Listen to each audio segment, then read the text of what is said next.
The words of King Lemuel, the oracle unto which his mother disciplined him. What, O my son, and what, O son of my womb, and what, O son of my vows?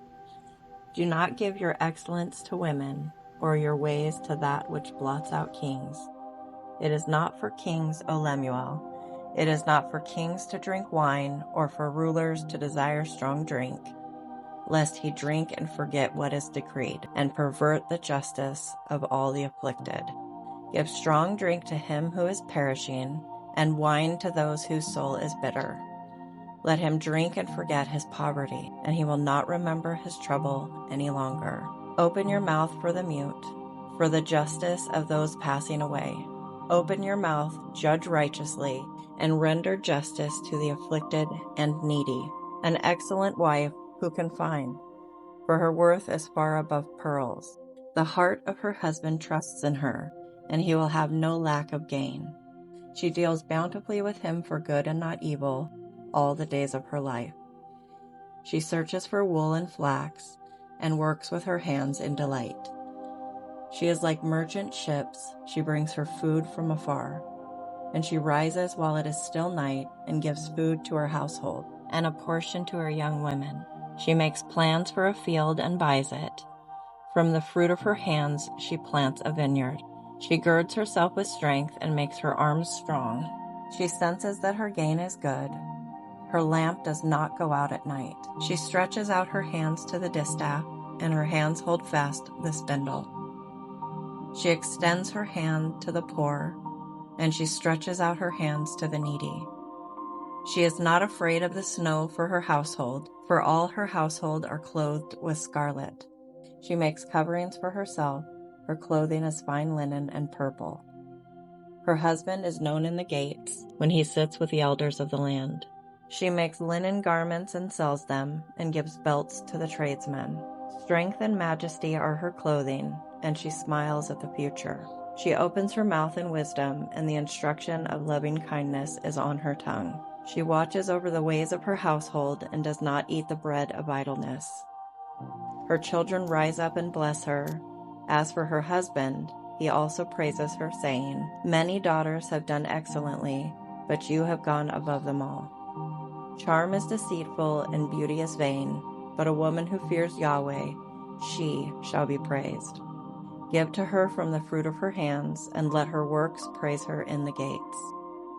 But as for you, speak the things which are proper for sound doctrine. Older men are to be temperate, dignified, sensible, sound in faith, in love, in perseverance. Older women likewise are to be reverent in their behavior, not malicious gossips, nor enslaved to much wine, teaching what is good, so that they may instruct the young women in sensibility, to love their husbands, to love their children, to be sensible, pure, workers at home, kind, being subject to their own husbands, so that the word of God will not be slandered. Likewise, urge the younger men to be sensible. In all things show yourself to be a model of good works, with purity in doctrine, dignified, sound in word which is irreproachable, so that the opponent will be put to shame, having nothing bad to say about us. Urge slaves to be subject to their own masters in everything, to be pleasing, not contradicting, not pilfering, but demonstrating all good faith, so that they will adorn the doctrine of God our Savior in everything. For the grace of God has appeared, bringing salvation to all men, instructing us that, denying ungodliness and worldly desires, we should live sensibly, righteously, and godly in the present age, looking for the blessed hope and the appearing of the glory of our great God and Savior, Jesus Christ, who gave himself for us, that he might redeem us from all lawlessness, and purify for himself a people for his own possession, zealous for good works. These things speak and exhort and reprove with all authority. Let no one disregard you. Finally then, brothers, we ask and exhort you in the Lord Jesus, that as you received from us as to how you ought to walk and please God, just as you actually do walk, that you excel still more, For you know what commandments we gave you through the Lord Jesus. For this is the will of God, your sanctification, that you abstain from sexual immorality, that each of you know how to possess his own vessel in sanctification and honor, not in lustful passion, like the Gentiles who do not know God, and that no man transgress and defraud his brother in the matter, because the Lord is the avenger in all these things, just as we also told you before and solemnly warned you. For God did not call us to impurity, but in sanctification. Consequently, he who sets this aside is not setting aside man, but the God who gives his Holy Spirit to you. Now concerning love of the brothers, you have no need for anyone to write to you, for you yourselves are taught by God to love one another. For indeed you do practice it toward all the brothers who are in all Macedonia. But we urge you, brothers, to excel still more, and to make it your ambition to lead a quiet life and attend to your own business and work with your hands, just as we commanded you, so that you will walk properly toward outsiders and not be in any need. But we do not want you to be uninformed, brothers, about those who are asleep, so that you will not grieve as do the rest who have no hope. For if we believe that Jesus died and rose again, even so God will bring with him those who have fallen asleep in Jesus. For this we say to you by the word of the Lord, that we who are alive and remain until the coming of the Lord will not precede those who have fallen asleep.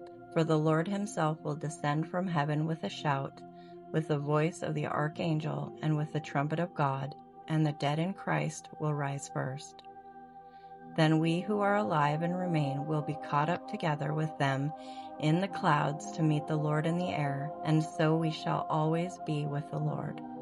Therefore, comfort one another with these words. But the goal of our command is love from a pure heart and a good conscience and an unhypocritical faith.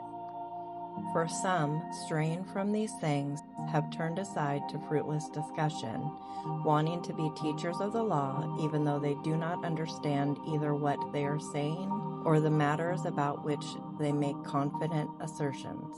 But we know that the law is good, if one uses it lawfully. Knowing this, that law is not made for a righteous person, but for those who are lawless and rebellious, for the ungodly and sinners, for the unholy and godless, for those who kill their fathers or mothers, for murderers, for sexually immoral persons, for homosexuals, for kidnappers, for liars, for perjurers, and whatever else is contrary to sound teaching, according to the gospel of the glory of the blessed God, with which I have been entrusted. I am grateful to Christ Jesus our Lord, who has strengthened me, because he regarded me faithful, putting me into service, even though I was formerly a blasphemer and a persecutor and a violent aggressor. Yet I was shown mercy, because I acted ignorantly in unbelief, and the grace of our Lord was more than abundant with the faith and love which are in Christ Jesus. It is a trustworthy saying and deserving full acceptance that Christ Jesus came into the world to save sinners, among whom I am foremost. Yet for this reason I was shown mercy, so that in me as the foremost, Christ Jesus might demonstrate all his patience as an example for those who are going to believe upon him for eternal life. Now to the King of the ages, immortal, invisible, the only God, be honor and glory forever and ever. Amen.